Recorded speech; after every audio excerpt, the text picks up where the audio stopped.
It's good to be talking to Andy from Lord. Andy, thanks for taking my call. Oh, thank you very much for having me. It's great to have you on.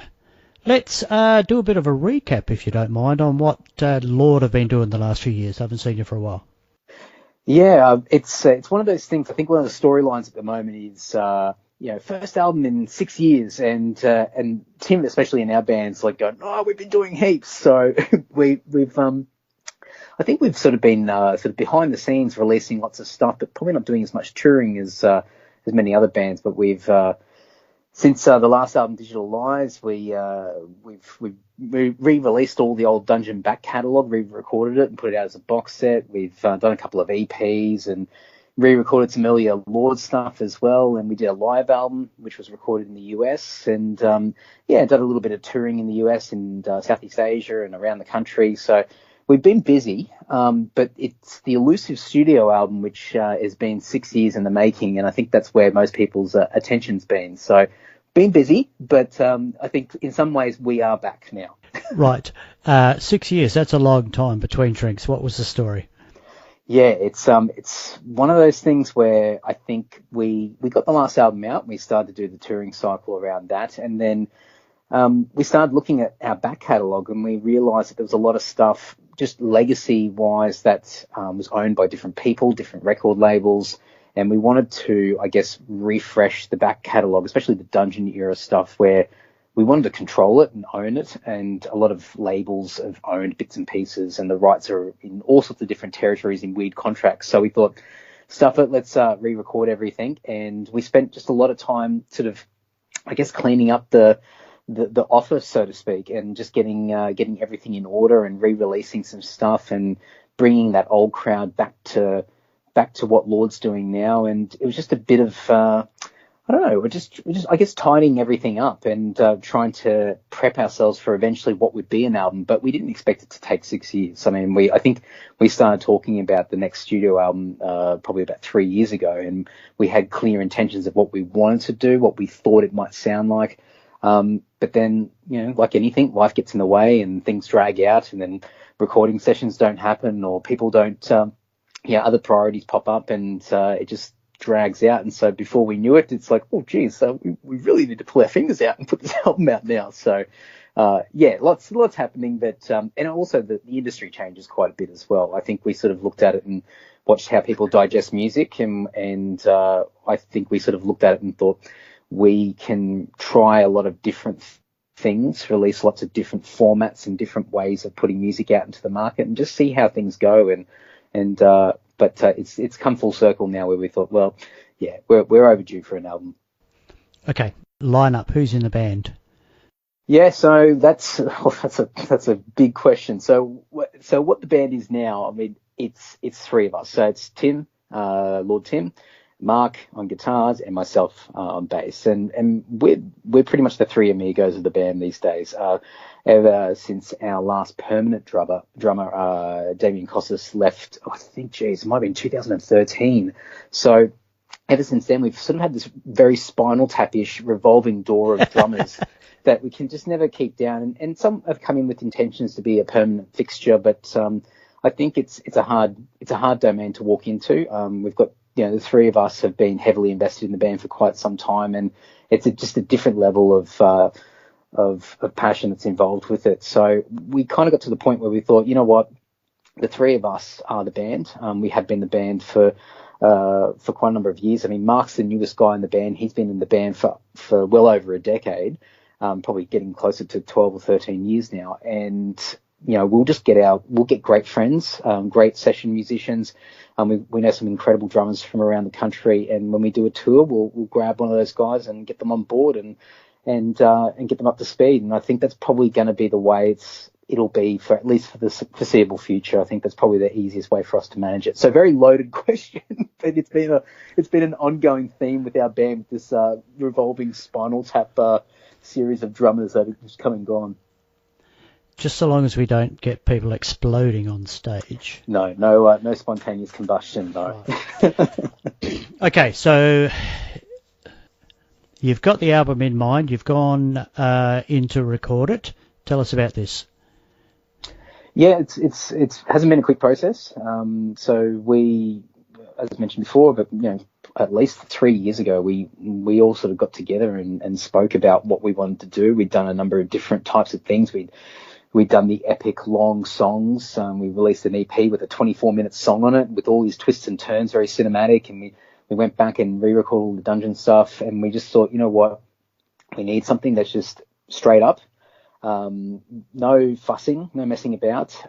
Just a very cliche, but balls to the wall heavy metal album, and something that's memorable, not too dumbed down, but just something that has the best elements of everything that we've done in the past, has really catchy choruses, has everything that people know us for, the solos, the heavy guitars, all that sort of stuff. And we kind of looked at our back catalogue and picked out the parts that we loved the most as far as particular elements and different things that we were able to create from those previous albums. And we kind of just started mashing riffs and ideas together. And it was just a long process.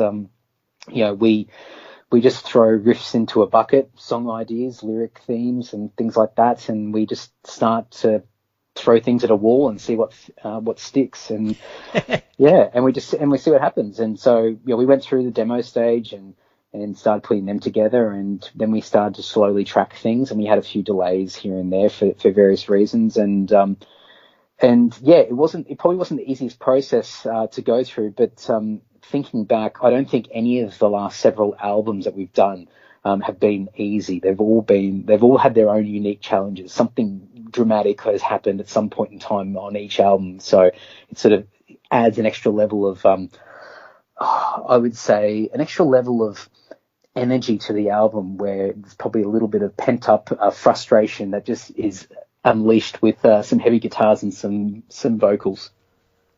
Yeah, so the album we're talking about is Fallen Idols. 10 killer tracks. Great album. I love it. Tell us about some of the songs on there. I'm keen to know more about Master of Darkness. Yes. A few Easter eggs on that one. Look, I think, and thank you, by the way.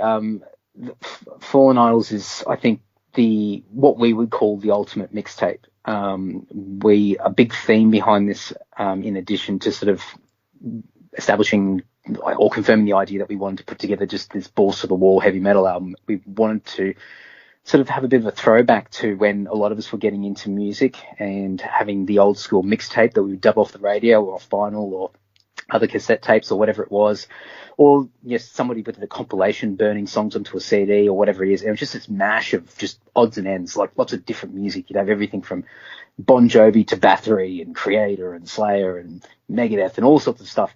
And it didn't matter. You didn't have to worry about the subgenres and all the eclectic little elitist groups and who listens to what. It was just heavy guitars, heavy music, and that's what people loved.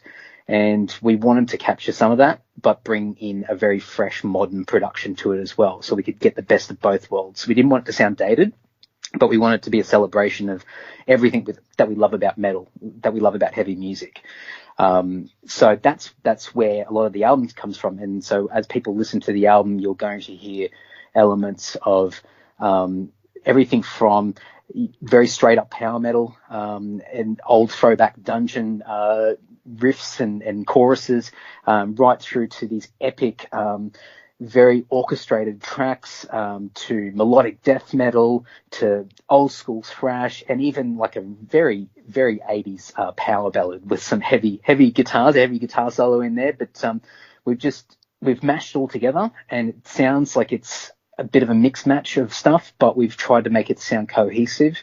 It flows, and it sounds like a Lord album, and that's the most important thing. And Master of Darkness, that is a Tim and Mark track, more so Mark. They're both massive Star Wars nerds, and they felt a great urge to, I guess, pay homage to one of the greatest sort of movie series out there that's ever been released. So it's for me, I don't mind Star Wars. I'm not as heavily obsessed as they are. I watch them on our little group chats talking about storylines and plots, and I go, oh God, guys, you've lost me.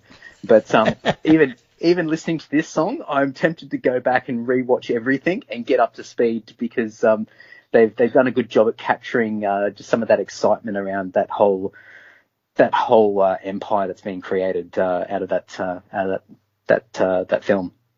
Who's releasing this album? Are you doing it yourself? Have we got a label involved? We established our own label a few years ago called Dominus Records, and so we made the decision. Oh, actually, we've been self-releasing for at least 15 years, and it ensures that we have more control over our music, and we can do what we want with it. And so this album's released through our own label, and internationally, we are just doing it all through ourselves. Apart from Japan, Japan's releasing the album, I think, a week later through Rubicon Music. And Japan's always been a little bit unique, but we've got a good legacy there. So we like to keep things happy over there and let them do their thing. But apart from that, we do it all ourselves. Well done. Now, a lot of people stream music these days, but I'm old school. I prefer an actual product. Now, I noticed that you mentioned before about bonus packages and that. Now, I spotted one the other day online as a pre-release bonus pack. Tell us about that. Yeah, so we put out the pre-orders a few weeks back, and I'll just say, without blowing too much smoke up my rear end, it's been the most successful pre-order campaign we've ever done for any Dungeon or Lord release. So even though we're in an era of streaming music and different